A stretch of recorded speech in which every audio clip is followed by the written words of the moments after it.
Right, இந்த வீடியோவில் இந்த நிறுவலை பார்ப்போம்.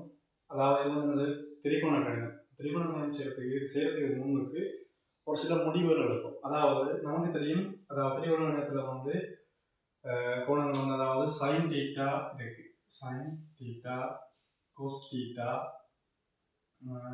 மற்றது வந்து டேன் தீட்டா. இப்போ டேன் தீட்டா வந்து நாங்கள் எப்படி வந்து சைன் தீட்டாவுக்கு கோஸ் தீட்டான்னு எழுதணும். அடுத்தது வந்து கோட் தீட்டா. கொஸ்டின் எப்படி வரும்? கோட்டுன்னு சொன்னால் கோஸ் தீட்டாவுக்கு சைன் தீட்டான்னு வரும். இதை விட வந்து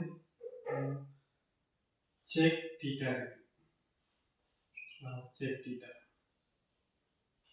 செக் தீட்டா வந்து சொன்னால் வரப்போம் ஒன்றுக்கு கோஸ் தீட்டா. அதே மாதிரி கொசேக் தீட்டான்னு சொன்னால் ஒன்றுக்கு சைன் தீட்டான்னு இருக்கு. சரியா? ரைட். ஓகே. இப்போ அதாவது இதை வச்சுக்கொண்டு தான் நாங்கள் இந்த நிறுவலை செய்யப்போம். எப்படின்னு சொன்னால் முதலாவது வந்து இதுக்கு அதாவது sec A into tan A plus cot A சமம் சைன் ஏ இருக்கு. அதாவது எல்ஹெச்எஸ் ஆர்ஹெச்எஸ். அப்போ எல்ஹெச்எஸ்ஸையும் ஆர்ஹெச்எஸ்ஸையும் நம்ம சமம் எடுக்கும். முதலாவது என்ன செய்யறதுன்னு சொன்னால் அதாவது எல்ஹெச்எஸ் எடுப்போம். எல்ஹெச்எஸ் சமம் அதை அப்படியே எழுதி போட்டு sec A into tan A plus cot A. Right. இப்போ வந்து இந்த செக்கை வந்து நாங்கள் எப்படி எழுதுவோம்னு சொன்னால் எப்படி செக் தீட்டா வந்து ஒன்றுக்கு கோஸ். அப்போ இதை ஒன்றுக்கு கோஸ் எழுதும், கோஸ் ஏ. இப்போ டேன் எப்படி எழுதும்? இங்கே வந்து சைன் கோஸ். ஆகவே அதாவது சைன் ஏக்கு கோஸ் ஏ சக கோட் ஏ. கோட் ஏ வந்து எப்படி இருக்கு?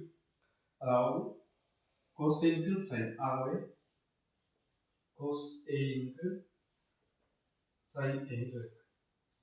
சரிதானே? ரைட். ஓகே. இப்போ என்ன செய்யணும்னு சொன்னால் இதை கொஞ்சம் அடிக்கிறேன்.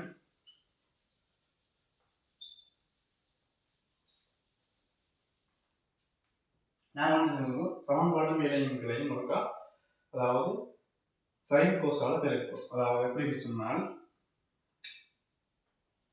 சைனே கோசே, அதே மாதிரி இதையும் சொன்னால் சைனே கோசேன்னு பெருக்கும்.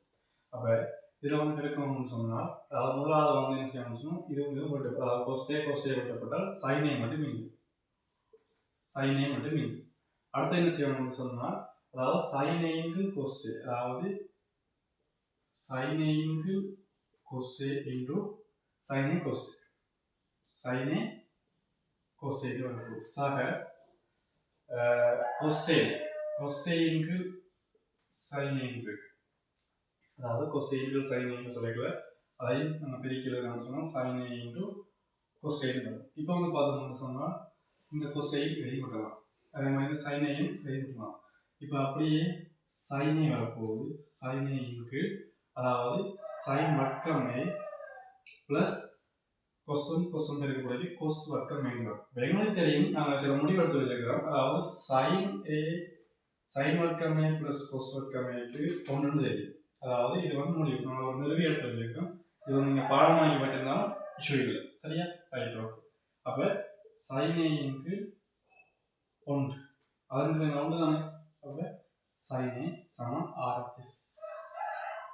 சரியா? எல்ஹெச்எஸ் சமம் ஆர்ஹெச்எஸ் எடுத்தாச்சு.